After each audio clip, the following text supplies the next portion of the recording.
Good afternoon, sports fans. Welcome back to another episode of Sports Speak. I'm your host, Eli Franz, and today will kind of be like a two-part talk about college football. Week 1 wrapped up. Is wrapping up today. And then NFL starts this week. So starting with college football, just going over some of the games, the big games from this weekend. We had number 14 Clemson versus number 1 Georgia. Georgia won 34-3. Pretty close game at half. Pretty sure it was like 13-3 or something, or maybe even closer at half. But then second half, Georgia just took over. And honestly, this Clemson team is not what it used to be. And I think that has to do with a lot of it's a new era of college football, so to say. And I don't think Dabo Swinney has adjusted to that. Like Clemson did not get anyone from the transfer portal this offseason, and it shows.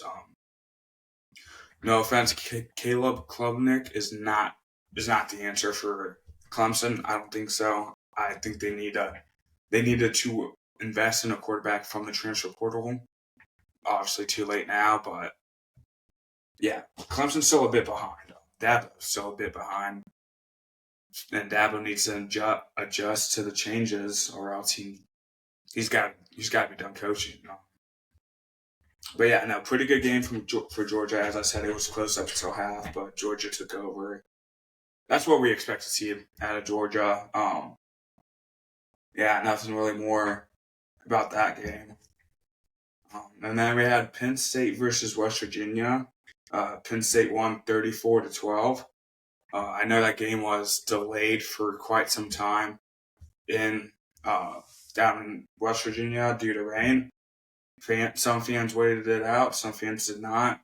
In the end, Penn State ended up winning 34-12. I did not watch this game because of the rain delay, but I don't know. I mean, I don't think that game was going to be close at all. I know West Virginia fans wanted that to be close, but I think Penn State's just too good, and West Virginia couldn't hang around.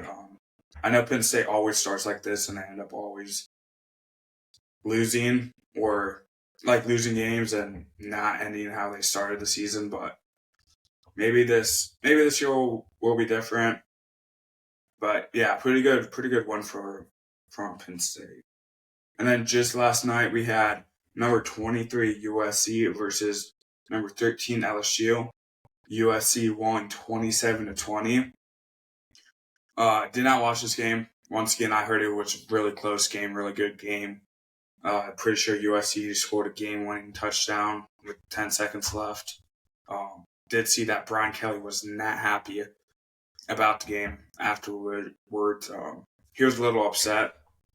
I mean, and it's, I don't know, it's same old Brian Kelly that was at Notre Dame, can't win big games. Like, you expect that LSU team to win that game, but Brian Kelly just can't manage the game when it gets down to crunch time. Can't perform against these big schools, which is why he went to LSU, was so he could perform better in these games as a coach, because he would actually get the recruits. In his first couple of years, I guess you could say that he was a good coach, and they beat LSU with Jaden Daniels. They beat Bama with Jaden Daniels. But that's Brian Kelly gets a couple good big wins every now and then. He gets lucky. He wins a couple of big games, but it's just my personal opinion is the same old coach. Just can't manage the clock well. I know they had the ball with 2 minutes left. Decided Matt tried to score. I don't know what's going on with that. Ended up giving the ball back to USC with plenty of time left. And their defense just fell apart, I guess. I don't know. Once again, did not watch it, but yeah, I don't know. It's typical Brian Kelly, in my opinion. Gets in these big games and he can't win. Look at all the big games he's been a part of at Notre Dame. He just could not win. So hopefully they turn it around. I think they will. Surprised that this was that close a game. Surprised USC won this. USC could be legit. this year, losing Caleb Williams and I think a couple other players, but looks like they're still going to be okay. But we'll see. First year in the Big Ten. Still got to play Michigan. Still got to play Ohio State.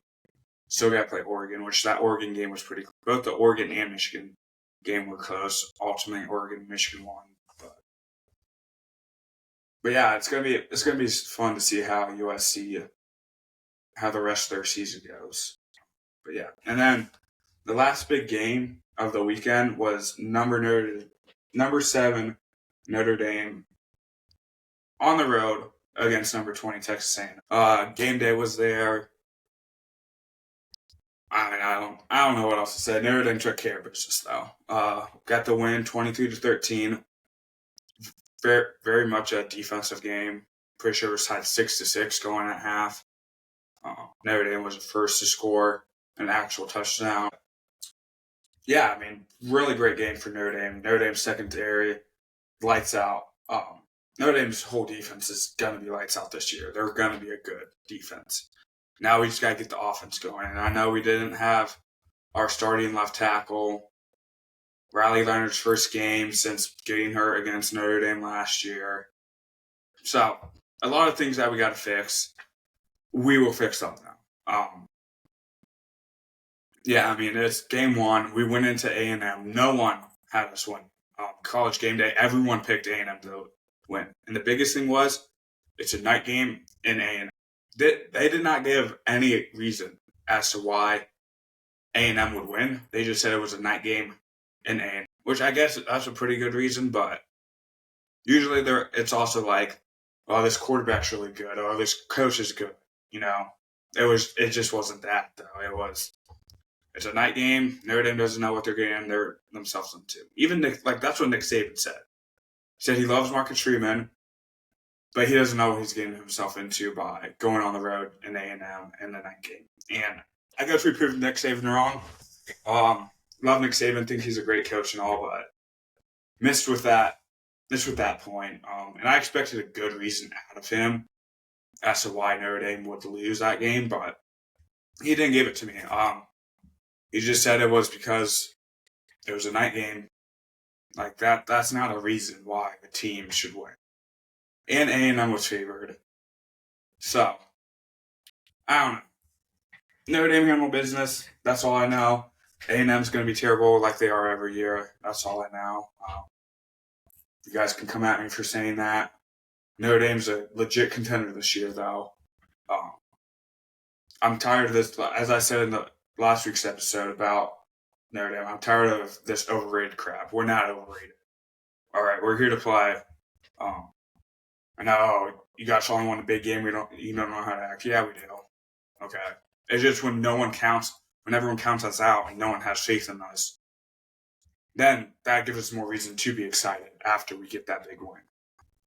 Because everyone doubted us being able to win a game against Texas A&M. Texas A&M has not been good since Johnny Manziel was there. Right? Yes, they have a couple big ones each year, and they might be ranked, but they're never that good. So I guess my biggest thing is let's put the overrated hype to bed, please, especially after this game.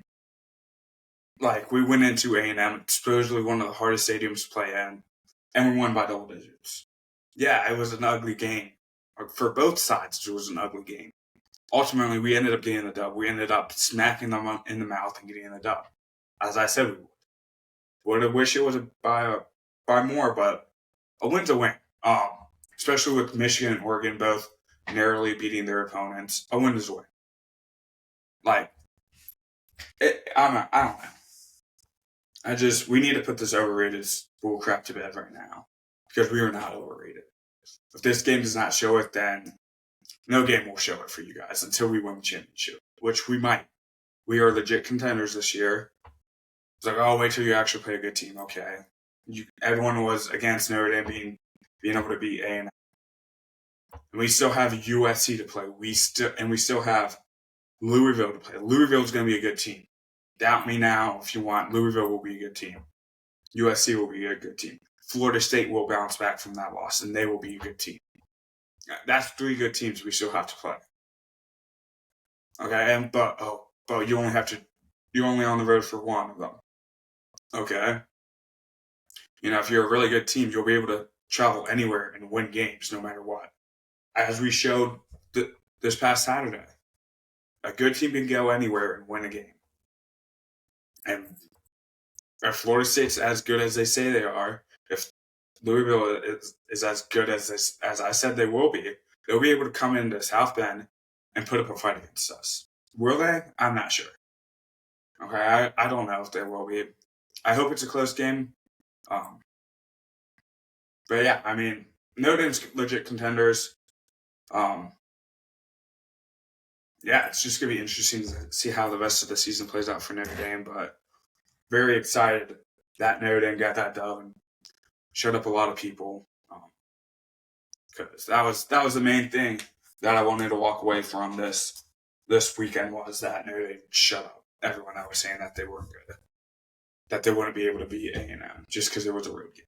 So, all you A&M fans out there, sorry you guys got a crappy ball team.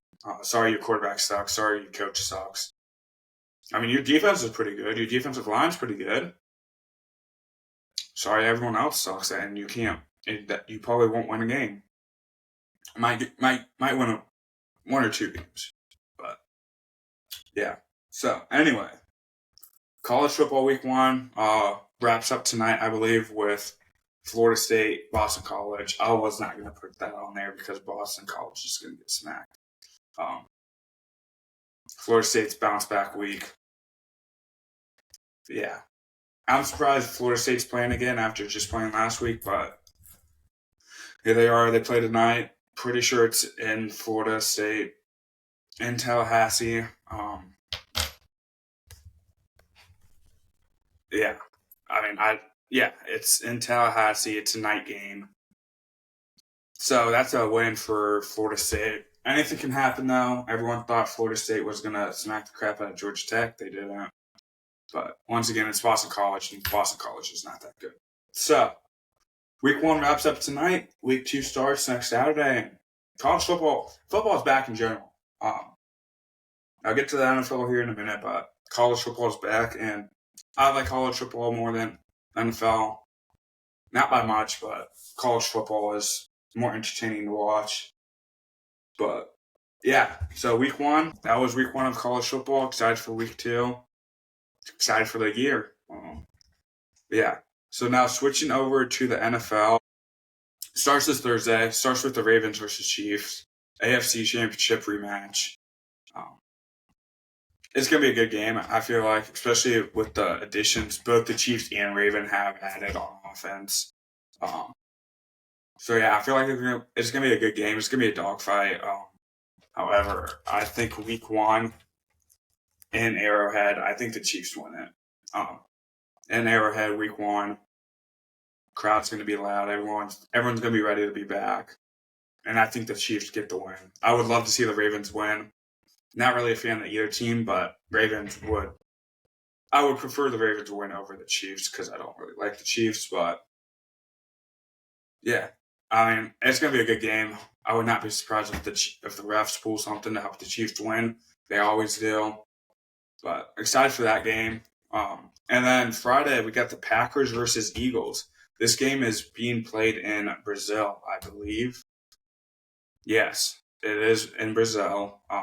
First game, pretty sure to be played in Brazil / South America. Now, teams been going to Mexico, London, but I'm pretty sure this is the first time in Brazil.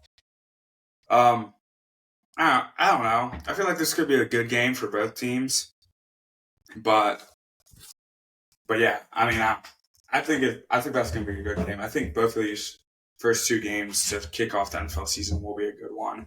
And then Sunday, it's just like regular season, 1:00 games, 4:00, Sunday night, Monday night.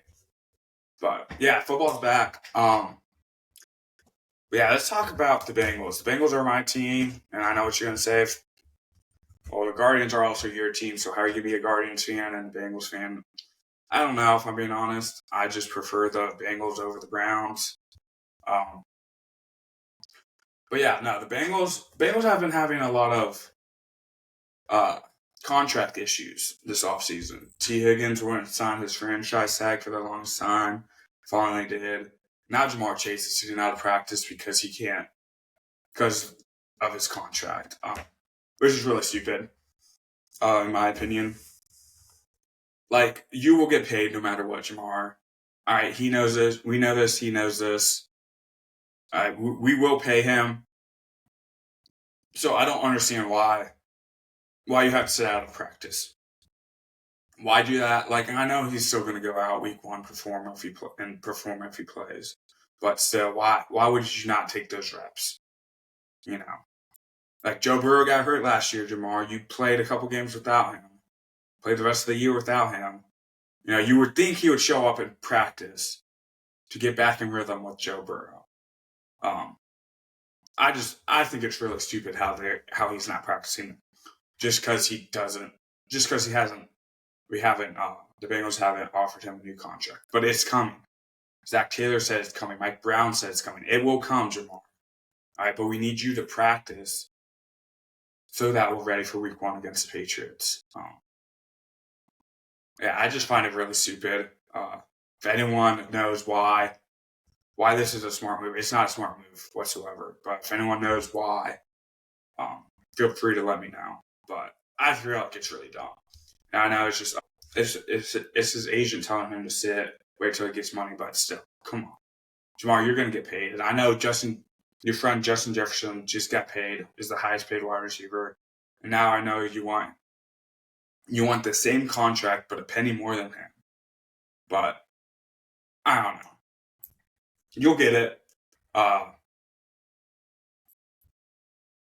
Yeah, I mean, he still has 2 years, I'm pretty sure, left on his rookie contract. And I know this is like the time to re-sign him and all, but you're still getting paid, Jamar, and you will get paid.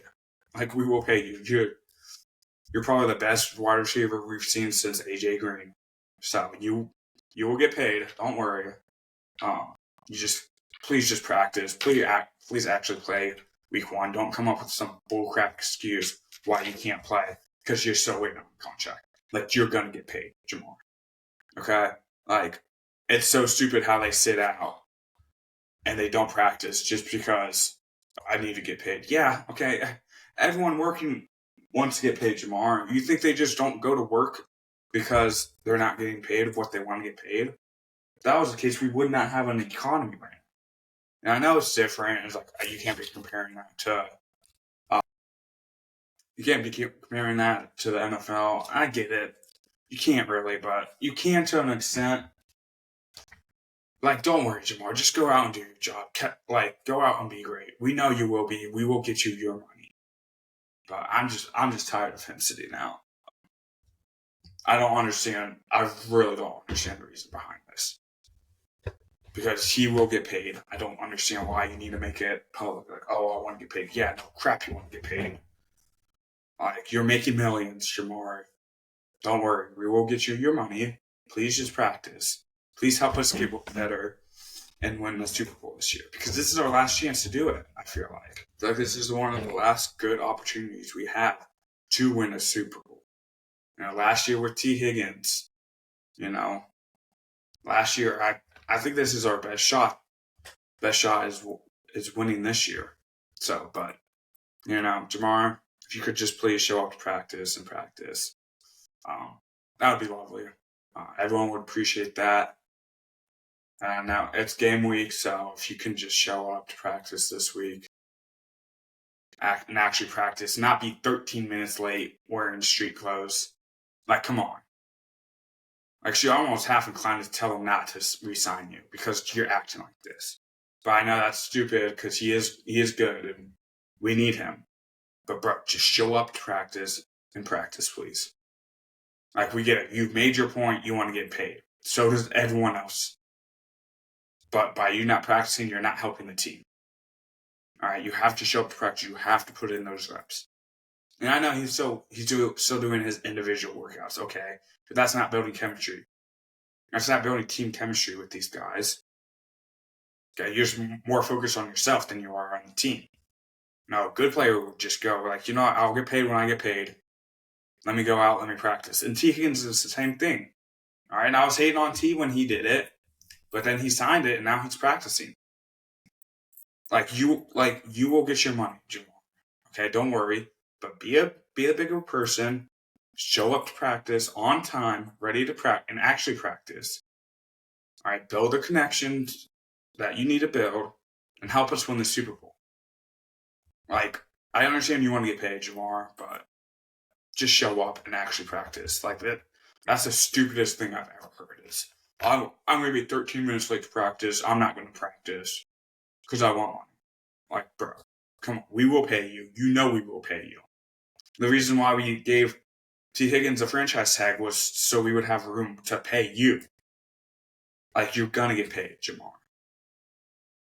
It might not be this year, but oh wow, like, you still have 2 years left on your contract, on your rookie contract. Like, but yeah, hopefully he plays. I know Zach Taylor said he was, but I know Zach Taylor now is not very confident if he will play week 1. I hope he does. I hope he shows up to practice and actually practices, but one can hope. Yeah. But can't wait. Football's officially back, both in NFL and college. Excited for it. Yeah, I mean, there's nothing really else to talk about today. Have a great Labor Day. And yeah, thank you for watching. I'll see you next time on Sports Speak.